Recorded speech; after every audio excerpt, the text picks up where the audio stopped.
going to go into the next and just give a quick run of show and an agenda of what to expect for the rest of the afternoon. I promise you, we will get you out of here on time.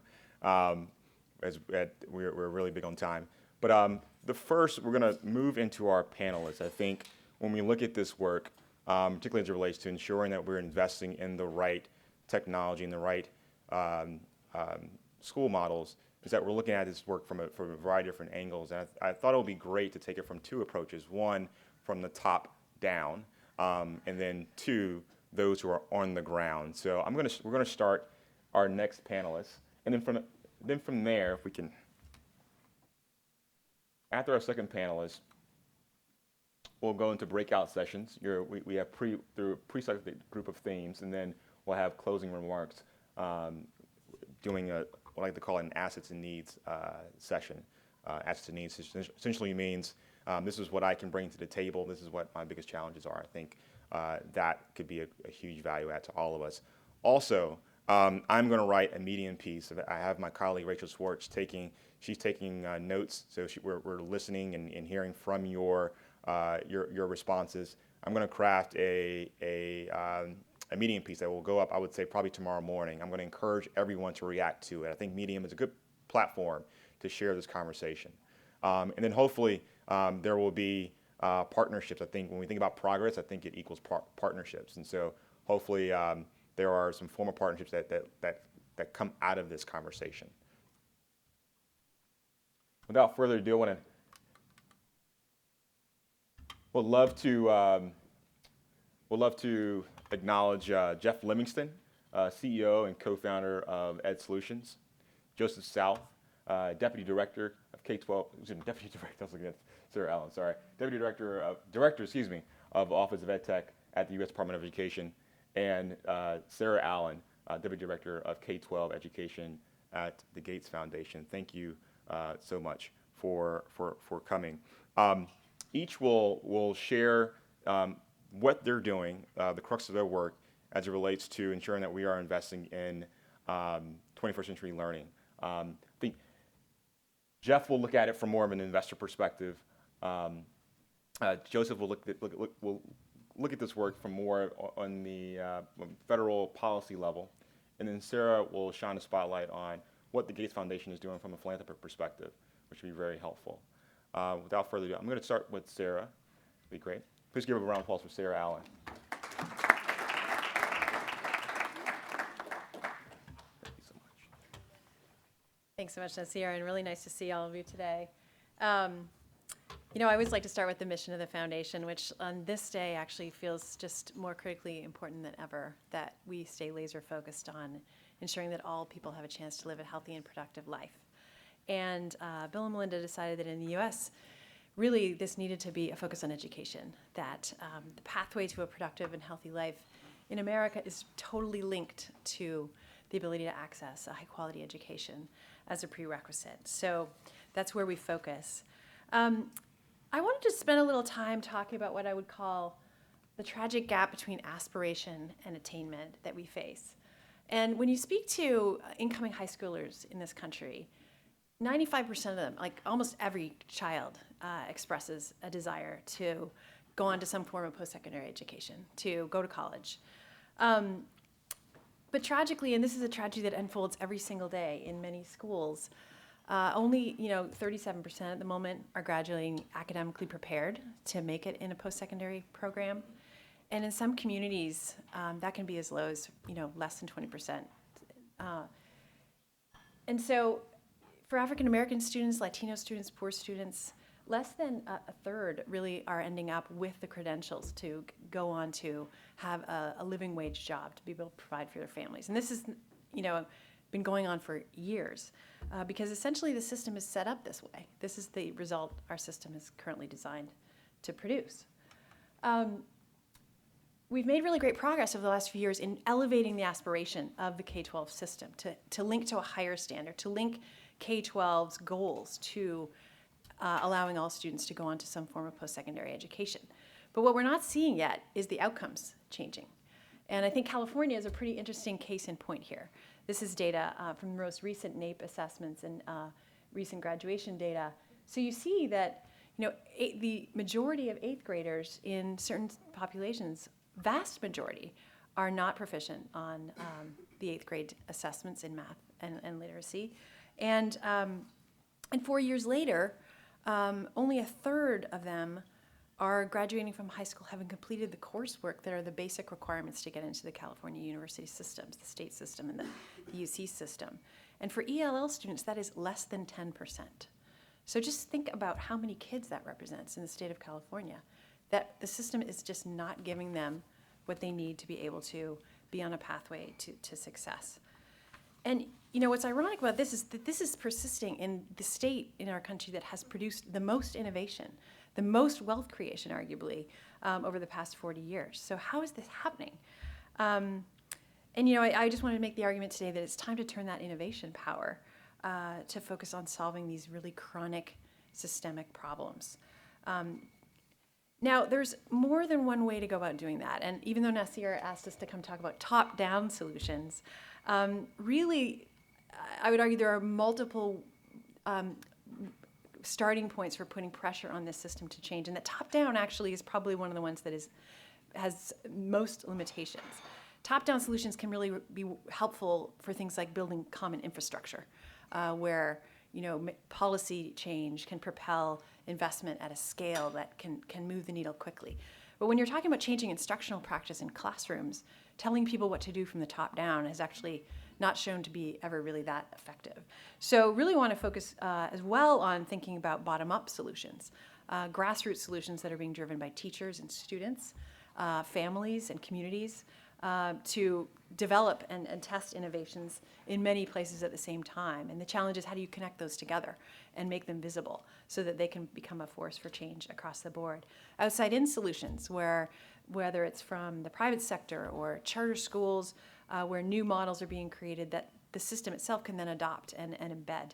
And there are certainly maybe some role also for some displacement type solutions, online schools, new pathways to accreditation for kids that really are not the way the traditional system is set up to deliver education, but may now be really viable options that can exist in parallel. So we actually are focusing most of our investment on bottom up and some of the outside in elements of this, while recognizing that there is still a role for some top down solutions.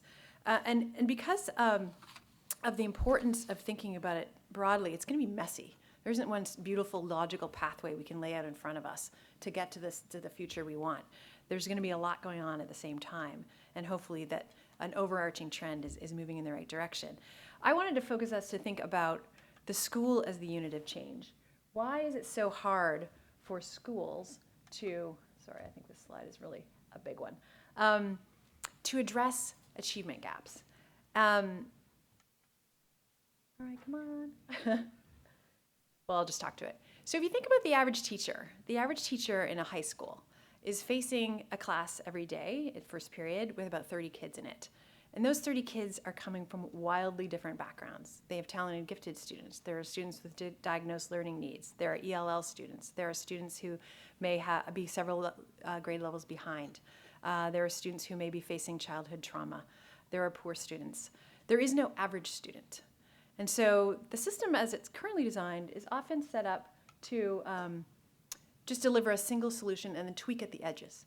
But for teachers facing 30 students in their classroom with all of those needs every day, and then multiplying that by 5 or 6 to get to 150 students per day, and then within a high school that has 2,000 students, maybe 100 teachers, each having 150 different interactions every day, as a leader of that school, you are trying to manage over 12,000 student-teacher interactions every single day across a wild variety of needs. And unfortunately, the tools to do this right now, to really optimize that school as an ecosystem of support for each child and meet each child's needs, the tools to do that are incredibly rudimentary. I don't know how many of you have worked in high schools. Are there any high school principals in the room?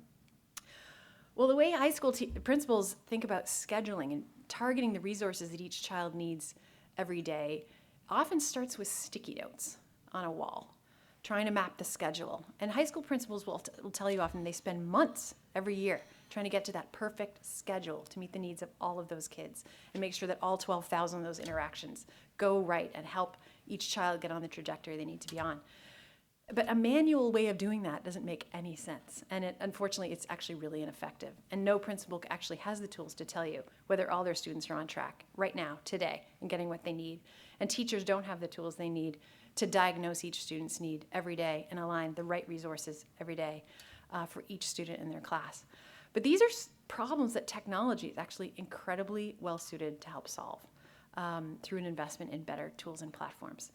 Now we've skipped that slide that didn't come up, and we're now at my next one, which is that the solution here is not about one silver bullet product. We are not one product away from solving this problem.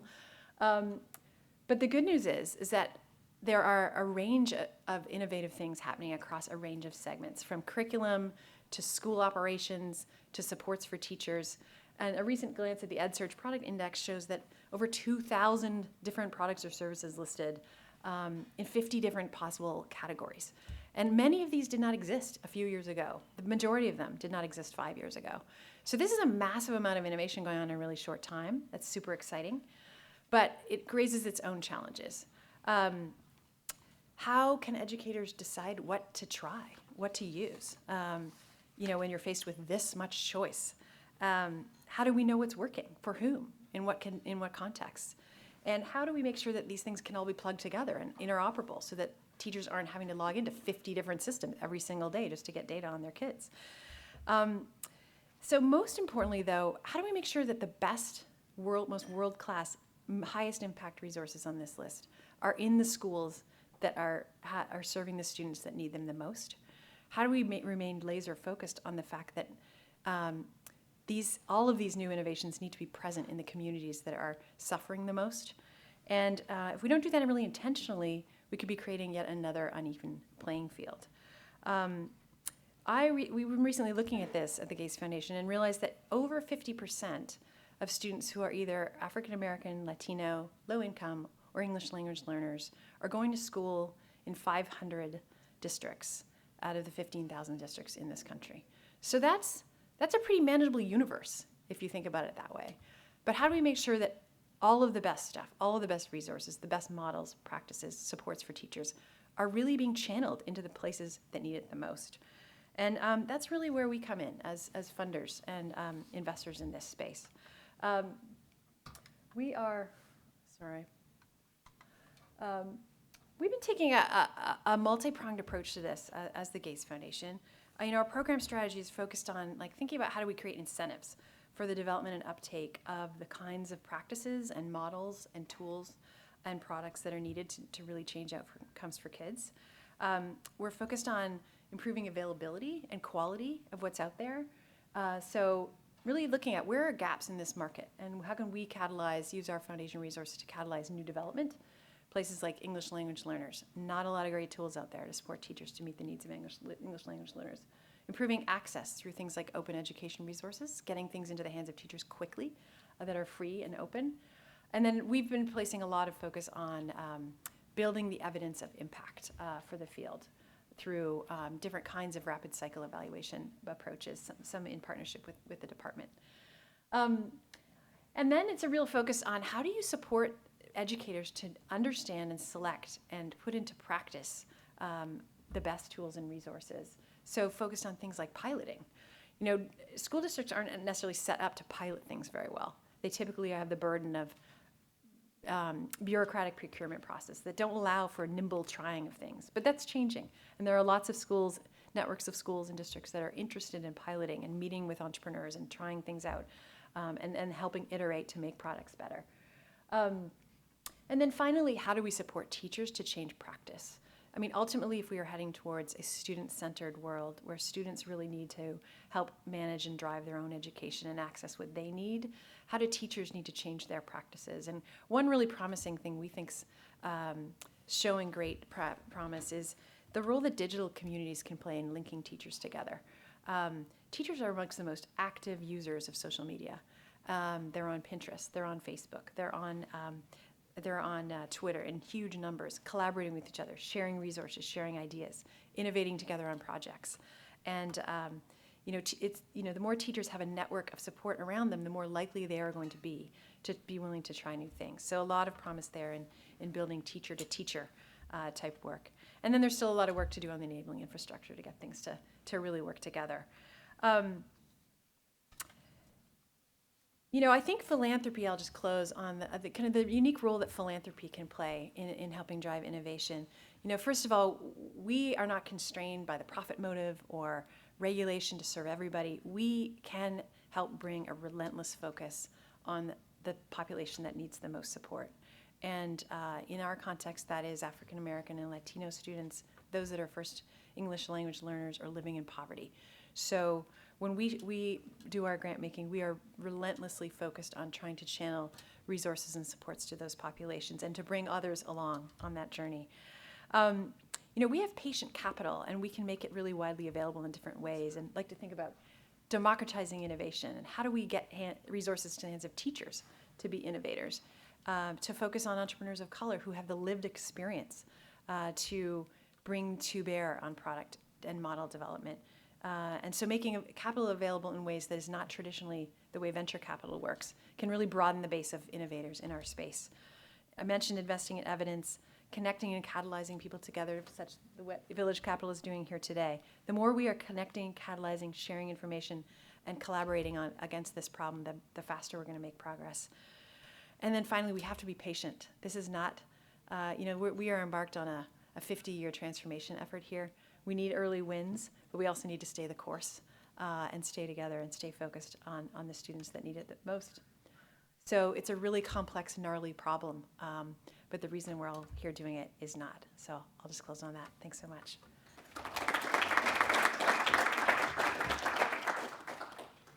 Thank you so much, Sarah. I'm going to bring up Joseph South, but without further ado, Great. Richard South. Joseph South. Thanks. So really happy to be here. Thanks for having me. I'm going to talk a little bit about the approaches that we take. When you are the U.S. Department of Education, you have to think about the entire ecosystem, the entire student population. So, I can empathize a little bit with the teacher who gets up in front of 35 kids and says, wow, this is a lot of kids to serve, a lot of students. When I get up in the morning, I think of 50 million students to serve, and there's just a few of us serving them. Now, I'm not saying I would trade places with that teacher. She knows what she's doing, she knows how to help those kids, and she's got a really difficult role. But we also have to think in the same scale. There's 3.1 million teachers who need our help. There's 15,000 school districts. There's 100,000 schools. It's a really big country that we live in and a lot of needs. And so when we invest, we take an ecosystem approach to investing. We have to think about the whole picture, and we need all the pieces to work together to be successful. I don't have slides today, so you're just stuck with me and my voice. So let me walk through some of the areas where we try to make those ecosystem-wide investments. So the first thing that we need is a strategy, and we sort of think of policy and strategy as interchangeable. Really a policy is setting out a strategy on a grand scale. At the department, there's a couple of things that we've been pursuing here. One is, you may not know this, but you have a National Educational Technology Plan. We've provided that for you.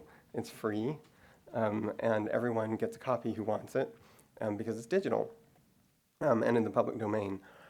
In that plan, we lay out a vision for how educational technology could be used in this country effectively.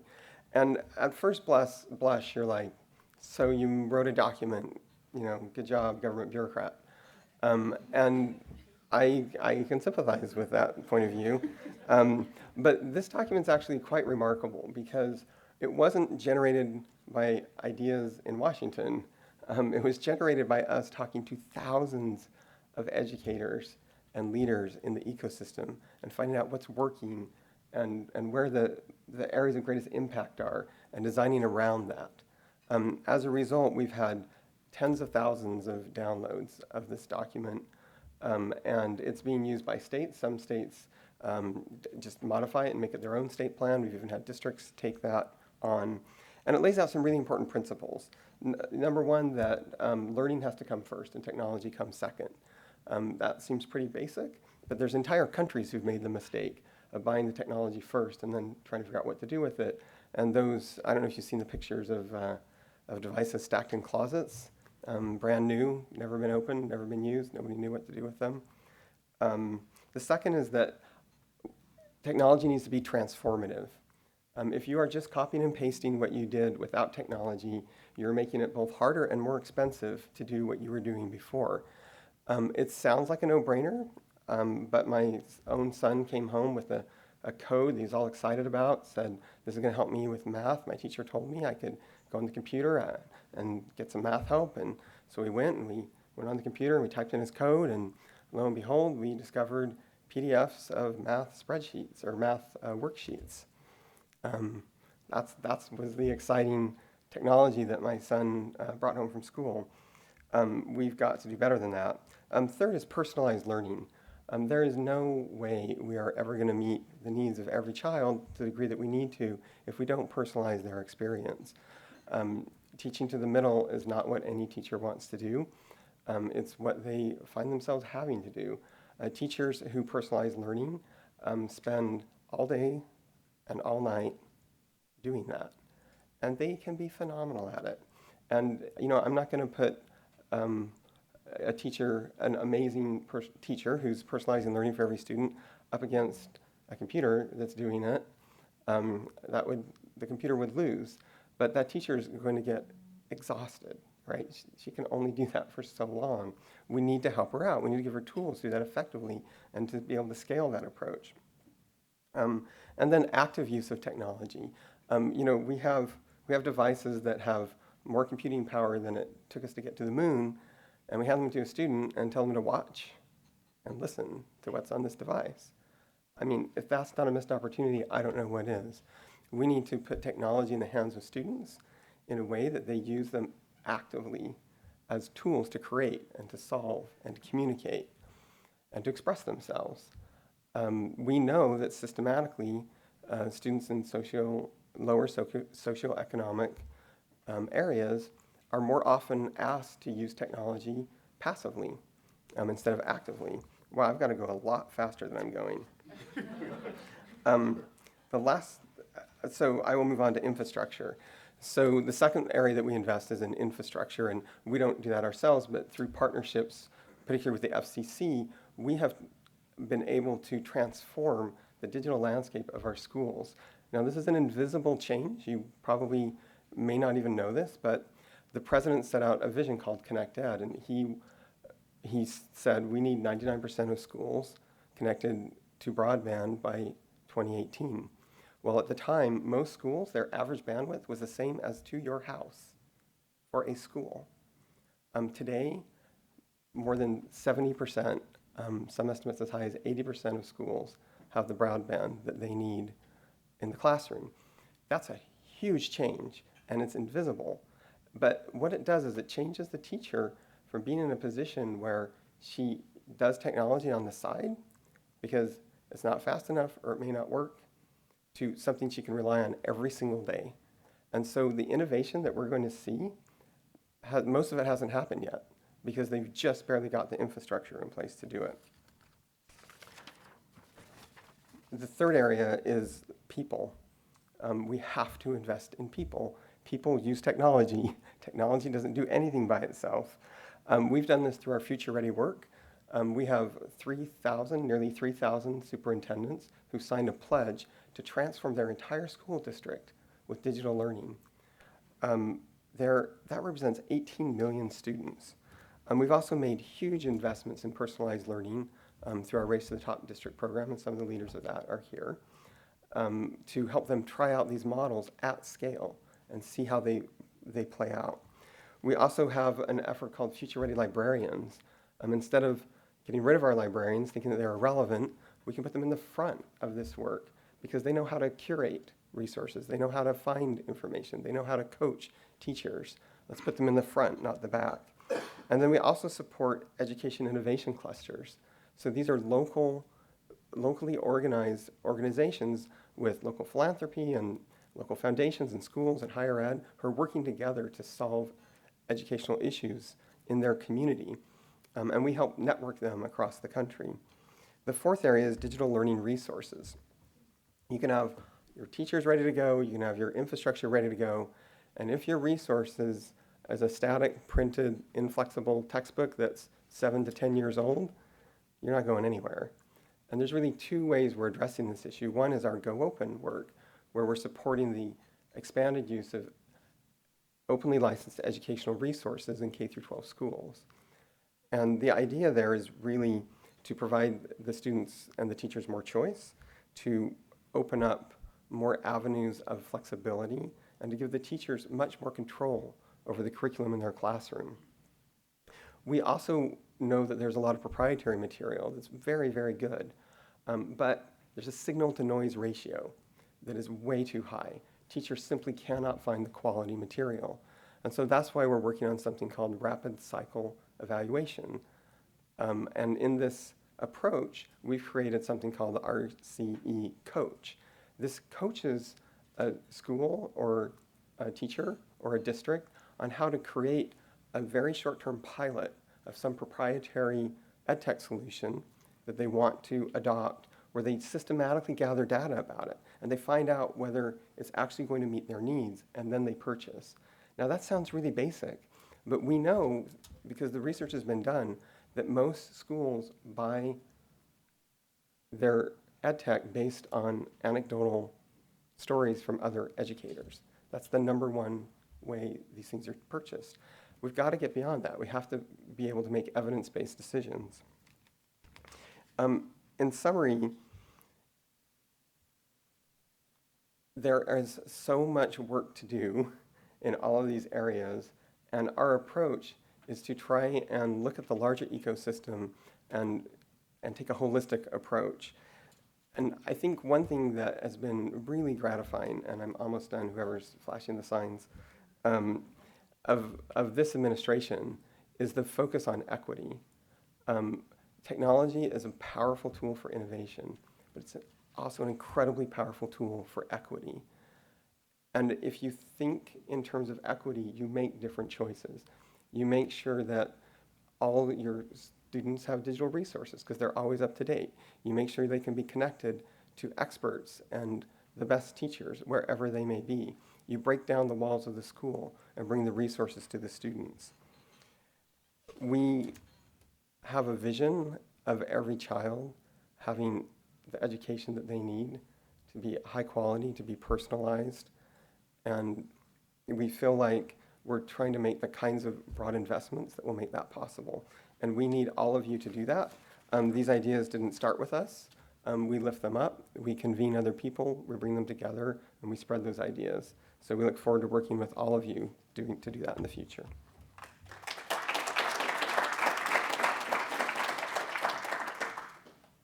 Before I bring up Jeff Livingston, I want us again to give a round of applause to Joseph South, Katrina Stevenson, on serving on behalf of President Barack Obama. So please give Joseph South a round of applause. Thank you so much.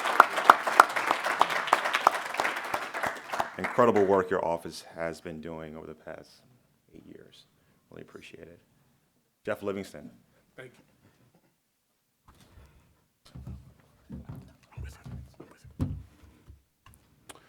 Thank you all for coming here. I'd like conferences like this where everybody in the audience could be speaking. That's where important things happen. Like Joe, I don't have a PowerPoint. I had one, but it turns out it's hard to finish your PowerPoint presentation when you're curled in a ball on the floor. So the last couple of days have been profoundly unproductive for me, but it is good to be in Washington, D.C. If I weren't in Washington, D.C., I might go, a whole year without wearing a tie, so it's a good thing to be here. In a room like this, it's important for me not to pretend that I can teach the people in this room a whole lot. I can instead get us to think about some things. So I'm going to pretend that I am an investor in a room that has Matt Greenfield in it. I'm going to pretend that I am an education executive in a room that has Nate Davis and Stuart Udell in it, and I'm going to pretend that I am an education policy person in a room that has John Bailey in it. I'm going to do all of those things right now. But first, I have to tell you a quick story that is a result of my bad habit of always saying yes to Nasir Qadri. A year ago, I found myself in Bogota, Colombia, as a part of the sabbatical I took as my transition away from McGraw-Hill education. I was there for the Village Capital education technology event that they were hosting in Bogota. When Nasir asked me to go, I said, of course, this is great, that sounds wonderful. You know I've been traveling in South America, I'm married to a Cuban, so I listen very well in Spanish. This is a good chance for me to speak some Spanish. I'll go down and I'll do that. And this was great. This was an education technology in Colombia. And I was excited to see what they were working on. There were 12 or 14 companies, as I recall. Ben and Nasir were both there. But over the course of the day, something became very clear. That of the 14 companies, only one co-founder of one of the companies needed me to ask my questions in Spanish. And so, like the proud American I am, I started to get self-righteously indignant about what I was seeing, right? In a country where less than 3% of the population is fluent in Spanish, I was in a room filled with people fluent in English. I was in a room filled with people, all of whom spoke English as well as I did, except for the one. And so I got indignant. I said, you know, it is important for us to recognize that you can't solve the problems of this country without having the people of this country represented. You're not going to have the innovation you need if the only innovation that you allow for is the innovation that comes from the wealthiest members of society. You have to find a way to get the whole society involved in this process. And the problem when you say things out loud is that you hear them too. And it made me start really thinking about what we do here and how different things are here in the United States. The people doing the innovation and the people innovated upon are increasingly not the same people. And that is a problem that I think the people in this room need to talk about when we break out. We need to think about those kinds of things and think about the impact that that can have on what we do. Think about how we have way too many calculus apps for the iPad, but way too few creative solutions for going from colloquial Spanish to academic English. Think about what that means for society and how it means who's doing it. An additional thing I'd like us to think about, along these lines too, is the difference between learning and schooling. In the age of the internet, these are no longer the same thing. Education and schooling are no longer the same thing necessarily. It has never been easier or cheaper to acquire new knowledge and acquire new skills. But school is still how we apportion opportunity in our society. Poor kids can turn A's in a school into a middle-class life. They can. Most of us are in this room because either we did it or somebody in our families did it in the not too distant past. What happens in a world that we all want to see, that we all see it, where learning is disconnected from the mechanisms of schooling? How are we going to have the mobility that schooling has permitted anyway? What's going to happen there? I often find myself in conversations with very good friends about testing, right? Hate testing, it's horrible, yeah. But I have to remind them that were it not for standardized tests, I would have been left to the good devices and opinions of teachers in South Carolina who might not have thought my capacity what my family thought it was, and who found it more difficult to argue with data than to argue with their opinions. So again, let's think about that possibility. Also in investing, I have been investing in education technology recently, and it's been fun, and it took me back to the time when I was an education technology entrepreneur. 20 years ago, I can't believe I can say things like that, but I can. 20 years ago, I started a company with two very good friends of mine. All three of us are African American. And I'm going to tell you a story that I hope will inspire some thinking in you.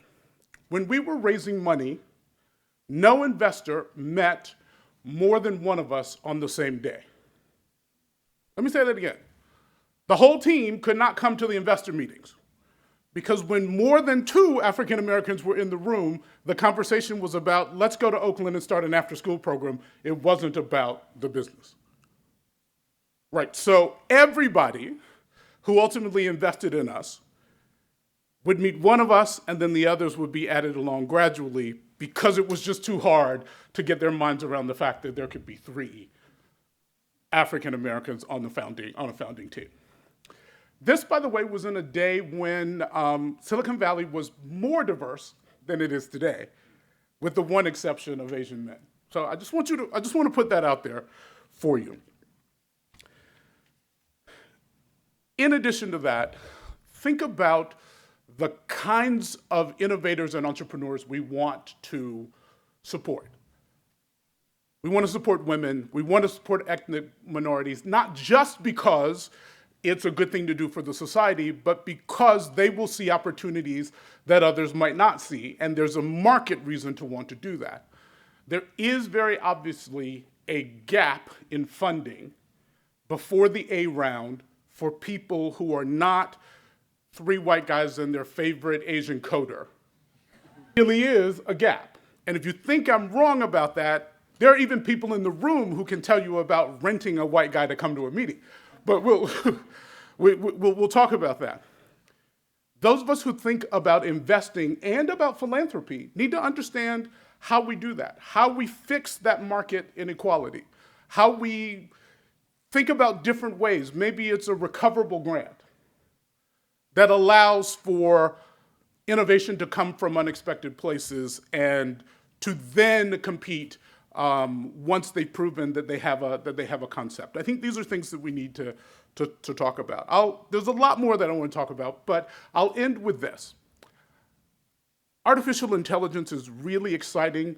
The possibilities are amazing, but I am concerned that the people who are training the artificial intelligence are building into it their biases about who is an engineer, who is a leader, who is capable of what. Those of us who care about the system and about innovation and education need to ask questions about what we are solidifying, about what we are hard coding, and how we as a complete society are going to get together wherever it is that we are going. So I'm looking forward to the additional conversations that we'll have this afternoon, and I thank you all for your patience and listening. Thanks.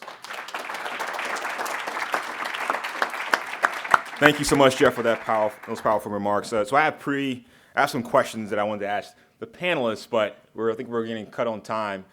So I want to turn it over to the audience. Audience, who here has a question? If you can share your name, your affiliation, that would be great in your question, and keep it to a question. We know how we can get Seth. So I'm Seth Andrew with many affiliations, formerly most recently at the White House. I am struck hearing my dear friend and colleague Joseph in particular, but really everybody, at the same time that Donald Trump is meeting with President Obama in the Oval Office, we're sitting here. And basically, other than a little opening about being curled in the ball, in the same ball, the pitch, the talk was the same as it would have been 2 days ago.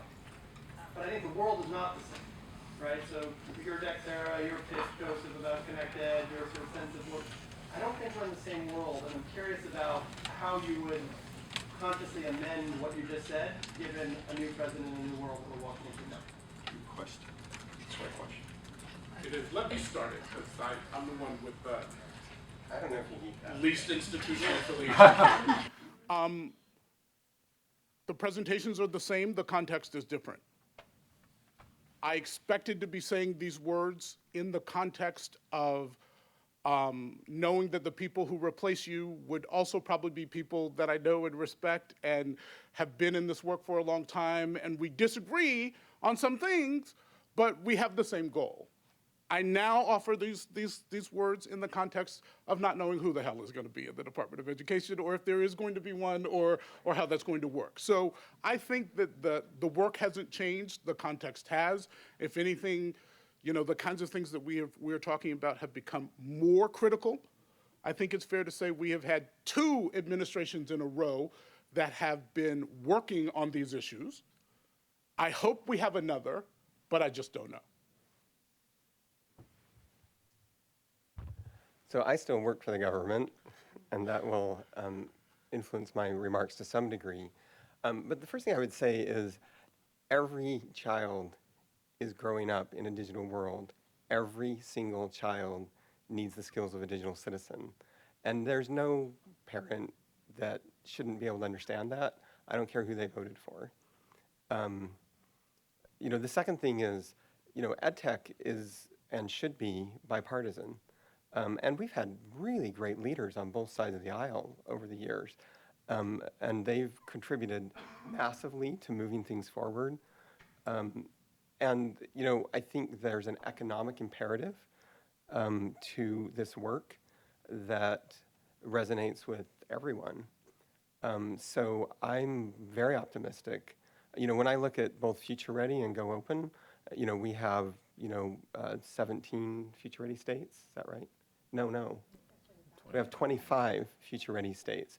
Those are states of both colors, of both sides of the aisle. And then, Go Open, we just added Tennessee at 10 o'clock this morning. They joined Go Open. So the work that we're doing already crosses party lines, and I expect it to continue to. Yeah, I think obviously it's a really uncertain time, but, and no offense to those of you who live and work in Washington, D.C., the vast majority of the action in education is actually at the state and local level. And there's, the stability and the actual change happens at the school level. So I'm just really optimistic that, while the balance of what we're focused on in terms of things that can drive change may be shifting quite dramatically, that was happening already in a digital world anyway. And, the more we are actually supporting the front line of students, families, and teachers to be the ones architecting and driving innovation on the ground, the higher the chance we're going to have to succeed anyway. And there's lots of ways to do that that don't involve working at the federal level. And there's lots of great examples of really amazing stuff going on in states, in districts that it's just going to keep happening. So, we all have to wait and see. But this is a long-term game. We've all worked with many administrations, and we will work with this one. Thank you. Any students have a question? State your name and your school and your grade. My name is Naya McNatt. My school is Washington Leadership Academy. I'm a founder 9th grade student, and I have a question for Mrs. South. Being that you work in the Office of Education and Technology, what are your plans for the future? How do you plan on going forward, even though Trump is president? So that's a great question. I really appreciate it. So I was appointed by President Obama. So my last day is his last day. So I will be leaving on January 20th. That said, there's some really wonderful people who work in my office, and they are career employees. And if you look at the government as a whole, while there's political leadership at the top of the government, most of the government workers are career employees, and they have those jobs no matter who the president is. And I feel lucky to work with fantastic career leaders, and they will carry on this work. As far as what I'm going to do next, I do not know the answer to that question, but I really want to keep helping schools and helping people like you succeed as best I possibly can. If your employees are going to continue to work on it, what are y'all working on at the moment? One more question. If your employees, the employees are going to continue to work on it, what are y'all working on at the moment to help that at schools? It's a great question. So we're doing a lot to try and make sure schools have the connectivity that they need, because that's really expensive, and a lot of schools can't afford that on their own. And so we try to help them get the kinds of grants and funding that they need to have that. We're trying to help teachers and school leaders learn how to use technology effectively.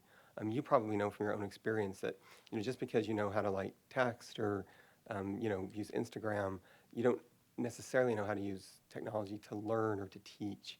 And so we're trying to help them learn how to use technology in a way that's effective. And then the third thing that we're trying to do, I think is really relevant to you, is we want students to use technology as a tool to create things. And the way I think about it is we want to turn the screen around.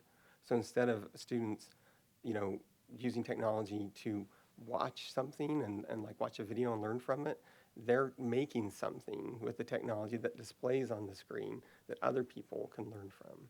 So those are some of the things we're trying to do. But you need to let me know whether we're succeeding or not. Okay? One more question from a student. My name is Kevin Berry. I'm also from Washington, D.C.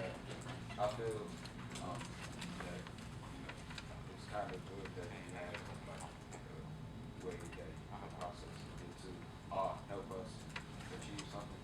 But I have a question. Do you feel that being so Donald Trump is going to be office as of January, will our education technology-wise get affected in a good way or bad? Great question. It's a really good question. And I mean, the honest answer is I don't know. Yes, let me repeat the question. The question was, will EdTech be affected in a good or bad way once President-elect Donald Trump will be in office? So my unhelpful answer is I don't know. Our office was created by Congress, and by according to the law, my role reports to the Secretary of Education. Right now, that's been delegated to the Deputy Secretary, but our office is not a political office. It was created by Congress and will remain as part of the department. And as I said a little bit earlier, every person in the country needs to be able to use technology effectively. Every student, every teacher, every leader. And I don't have any reason to believe that a Trump administration wouldn't understand that. Wasn't that office started by a Republican administration? The EdTech office, John? Oh no, Clinton. Clinton. It was started by Clinton. But it's been fully supported in Republican administrations as well. All right, we're running short on time. So I want to just give our first panelists a round of applause. Thank you so much, Jeff, Joseph, Sarah. And by the way, this is actually being recorded, and so it's not being live streamed as I mentioned in my email. But this link will be sent to the entire participants for you.